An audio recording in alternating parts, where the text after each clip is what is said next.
This clip is brought to you by SaveWithConrad.com.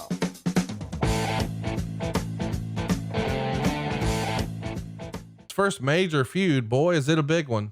It's with Jake the Snake Roberts, and this is right as Jake is turning babyface. And this would be the first feud that would sort of set the tone for his run as a fan favorite. And you talk about the Snake Pit from February 21st, 1987, right before you come in. It's the most remembered moment of the rivalry. It happens when Jake says Honky nearly killed him. They've got this cave-like set to recreate Stone Mountain, Georgia of the Snake Pit.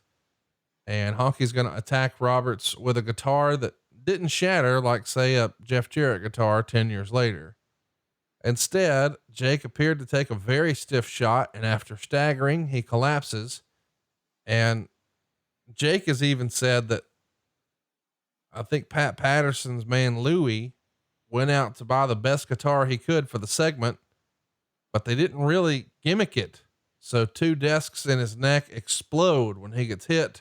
And you can even see that Jake is out on his feet. And, he said that his wife was even pulling fiberglass pieces out of his back for weeks after that. And for better or worse, Jake would even say that this is the moment that he started to become dependent on prescription painkillers. And of course, Honky disputes that, saying that the guitar was so gimmick, he almost broke it with his thumb. Talk to me a little bit about this. I know this sort of predates you, but I'm sure you've heard that story that, man, this is what got me in a bad way. Well, as far as the guitar being gimmick, I wasn't there, right? But I heard the story that they did gimmick the guitar. However, they're in most guitars, at least decent ones that you actually want to play, they have a rod, like a stabilized rod that goes right through the middle of the damn thing. And no one knew to go in and take that out or to buy a really cheap, shitty guitar that wouldn't have that in it.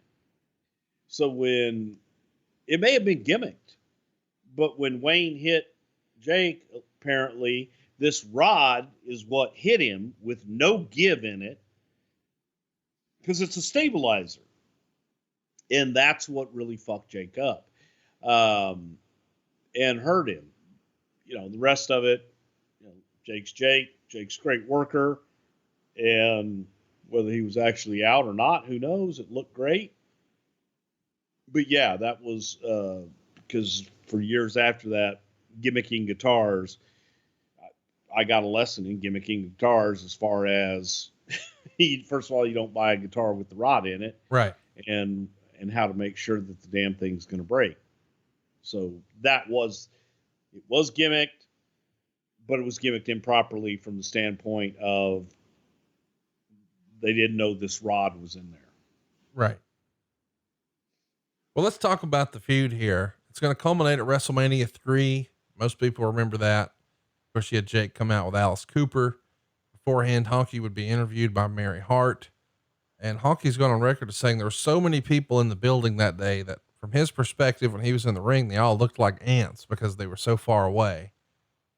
But he said that the schedule was so hectic that he had been on the road for something crazy, like 50 days straight. And I'm sure that's a bit of an exaggeration, but it was a crazy breakneck schedule. He says because of that, he couldn't have enjoyed this as much as maybe he would have liked to, but he did remember that it was Jake's idea to have Alice Cooper involved, and that Alice was very nervous holding the snake, and that Honky was talking so much trash during the match that Alice almost forgets to jump in the ring. As a reminder, Jake would wind up on the losing side of that match. Honky wins by grabbing the ropes to score that tainted pin. It's a big moment. I mean, is this the biggest moment in wrestling history, do you think? I'm not saying that to be funny, but WrestleMania 3 has got to be up there, right? Oh, I think that WrestleMania is definitely, especially for that time. And it was the first and the biggest of those big stadium shows on a grand scale. So yeah, WrestleMania 3 will go down in history as, you know, that's the one. That was Hulk Andre. That was 93,000. That set at the time the indoor attendance record. And yes, I think that it will always go down as one of the greatest moments in this fucking sport. So to be anywhere near that had to be a kick in the ass. I remember just being involved in the business and getting that phone call from Vince the night before WrestleMania 3 about this little pay-per-view he's doing. Just to know that our business and our industry could put a spectacle like that on was a proud moment, something really cool to be a part of. Hey, it's Conrad Thompson. Thanks for checking out the podcast here on YouTube. Be sure to hit the subscribe button and the notifications bell so you get a notice anytime we upload some new content. And go save yourself some money right now. If you're in a 30-year loan or you have credit card debt, it's not a matter of if I can save you money. It's a matter of how much. Find out right now for free at SaveWithConrad.com.